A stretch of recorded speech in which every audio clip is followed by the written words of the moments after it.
Chers amis, à votre micro-programme à la rencontre de l'être. Pour ceux qui ne savent pas, nous lisons tout le temps les extraits de textes des écrivains. Mais aujourd'hui, nous allons découvrir le monde de notre frère écrivain Yvon Wilfrid Lewale Manda, intitulé Apocalypse. Théâtre, édition LMI.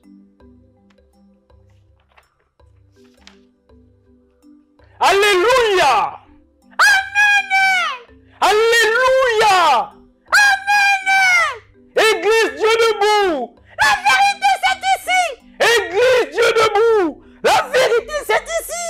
Église Dieu debout! La vérité, rien que la vérité! Partout ailleurs, c'est les mensonges! Amen. Frères et sœurs dans le Seigneur, voici qu'il est agréable, qu'il est doux pour des frères de demeurer ensemble. Pour commencer notre séance de prière, nous allons d'abord procéder à la collecte des offrandes. Souvenez-vous que l'or et l'argent appartiennent au Seigneur. Alors, donnez tout ce que vous avez. Des billets de banque, rien que des billets. Malheur à celui qui mettra des jetons dans le panier, car il ne sera pas béni, mais il sera maudit. Alléluia!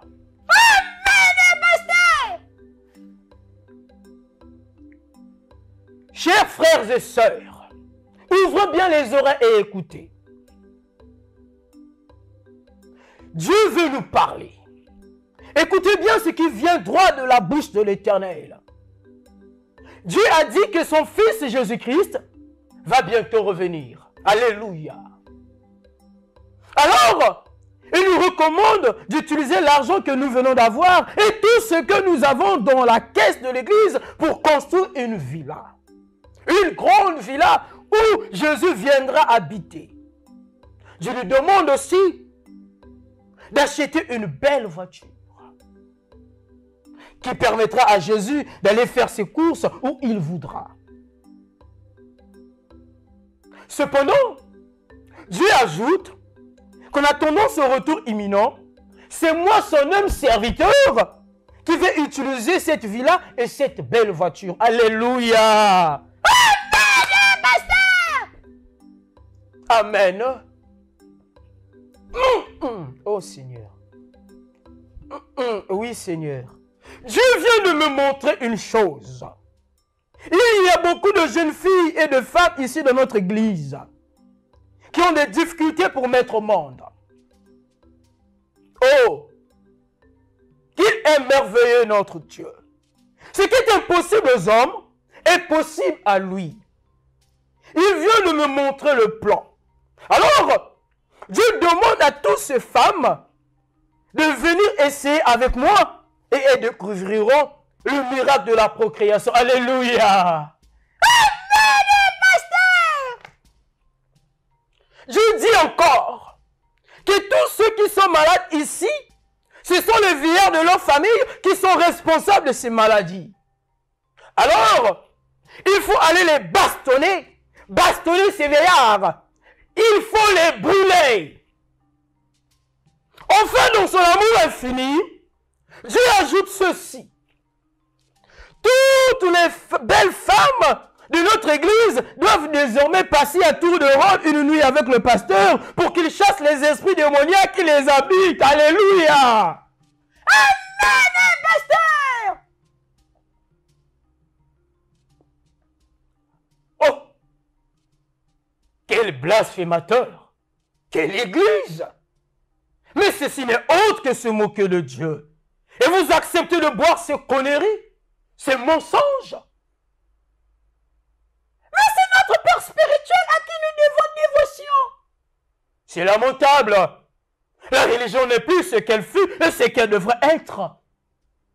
Beaucoup d'imposteurs se sont levés, exploitant son vergogne leur semblable au nom du bon Dieu. Oh, l'espèce humaine va bientôt inéluctablement à son déclin. Homo sapiens a raison.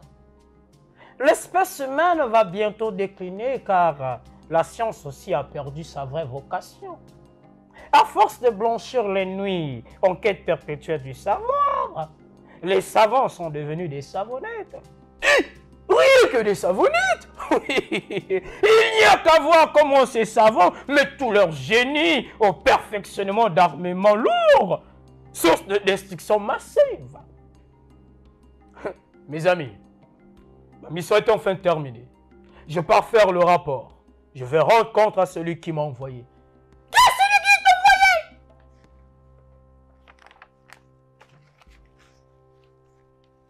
Celui qui m'a envoyé, c'est le Tout-Puissant. Est-ce que tu veux parler de Dieu? Oui, c'est Dieu. Et que vas-tu lui dire? Mon constat est aussi clair que le bout à 100 degrés Celsius. Le mal est devenu comme un poisson subtil que les humains respirent dans l'air. L'homme de bien a disparu de la terre.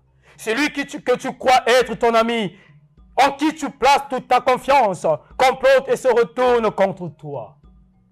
Même le fils outrage son père, la fille se soulève contre sa mère, la belle-fille contre sa belle-mère. En conclusion, la terre est corrompue. Corrompue? Oui, toute la terre est corrompue. Et le plus étourdissant dans ce chaos, c'est que l'humanité sombre dans un égoïsme doctrinal. Regardez comment ces milliers meurent de faim, tandis que d'autres ne font que s'empiffrer et s'enivrer. Homo sapiens, peux-tu nous dire pourquoi il y a partout la famine, la misère, l'intolérance, la discrimination, la malhonnêteté, des viols, des vols? Des ouragans, des tremblements de terre, des assassinats, des maladies incurables, des guerres, bref, des catastrophes de toutes sortes. Même la nature est devenue hostile à la vie des hommes. Toutes ces calamités ne sont que des présages de la fin du monde. La fin du monde? Oui, la fin du monde. Car si les humains ne se détournent pas de leur mauvaise conduite comme au temps de Noé, toute l'espèce humaine sera exterminée. Hein? Ce sera donc la destruction de toute la terre? Exactement. Et il apparaîtra une autre espèce d'être vivant vertueux et sain. Ça veut dire que nous allons tous mourir? C'est cela même. Et cette fois-ci, il y aura une pluie de météorites. Des météorites, c'est quoi? Des météorites? Ce sont des cailloux. Des gros cailloux de diverses formes qui vont tomber du ciel pour exterminer tous les humains. Mais ma mission étant finie, alors je m'en vais d'où je suis venu. Merci, chers amis, d'avoir prêté attention à votre micro-programme. À nous revoir, à la prochaine. Et merci à Sterling HD